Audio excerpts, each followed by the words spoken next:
and bust with economist Thomas Sowell. Nationally, foreclosure filings have hit a record for the month of April at 342,038. About half of those new foreclosures were in just 4 states: Florida, Arizona, Nevada, and right here in beautiful California. All this week we have talked about how we got here, but here's, to me at least, here's the important part. The mistakes we made, have we learned a single thing from them? In 2006, after years of growth, the housing bubble burst. But it wasn't just housing, it was everything connected to housing. Homeowners, wooed by low mortgage rates and inflated housing prices, were set up to take the fall.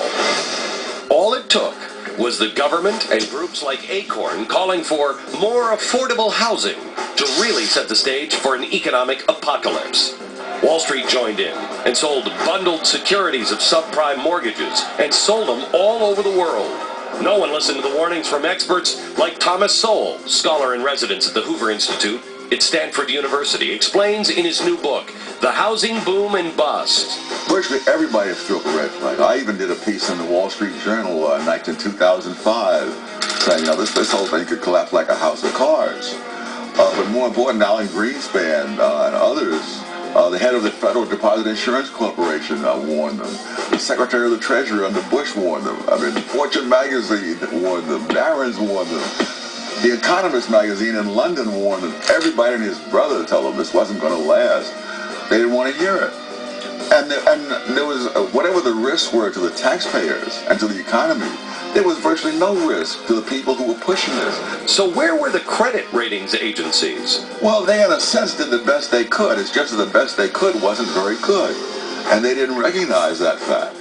Afterwards, I understand that Moody's has now downgraded some of these securities that they gave higher ratings to a few years ago. But this is, locking the barn door after the horse is out. After all of this, have we learned anything? Unfortunately, the politicians have no incentive to learn from this. The last figures I checked, the Federal Housing Administration is still making mortgages with less than 4% down payment. And when you have no stake in the deal, the first time there's any trouble, you simply stop paying and walk away. That was the whole reason for having big down payments in the first place. Lately, Americans are seeing rosy headlines, looking for a silver lining. But when is this really over? When it will stop, nobody knows. I suspect that the more uncertainty they create, the more the banks will be, and others will be reluctant to lend. The more people with money to invest will be reluctant to invest. We've been through all this before in the 1930s. Are the government's policies going to help or hurt? Are we headed for yet another Great Depression? Well, the government is doing everything it can to keep us from hitting the bottom. The problem is we don't know what the bottom is, and we're not going to find out until they let the bottom come in. There's been a study done at UCLA suggesting that the policies of the New Deal prolonged the Great Depression by several years, despite the great myth that was what got us out of the Depression. And I suspect that the Obama administration is following policies very much like those of the New Deal, and I suspect the result will be very much like what the New Deal produced. Which is to say, an economic disaster needlessly prolonged, but a political success unprecedented, and that Roosevelt was elected 4 times. What happens if the economy continues to get worse? It may well be that the economy will tank, but that it will be spun so beautifully that Obama will get reelected. Could the United States become a third world country? And when the bottom comes in, the guy who's sitting in the $500,000 house may have to move out. And it will now become a $300,000 house. And someone who can really afford a $300,000 house will move into it. It's not as if we're going to have a country of empty houses and everybody living out in tents. With the housing market and the U.S. economy in the worst shape since the Great Depression, the economic ripple effects spreading around the world, and politicians who seem poised to make it worse, what does America's future hold? I feel very glad that I'm as old as I am, because I may not live to see what it will hold. Is that a hopeful note on which to end? I have to tell you, Thomas Sowell, in case you don't know who he is, he's one of the brightest economists around, and that was a pretty grim prediction from a man of his stature.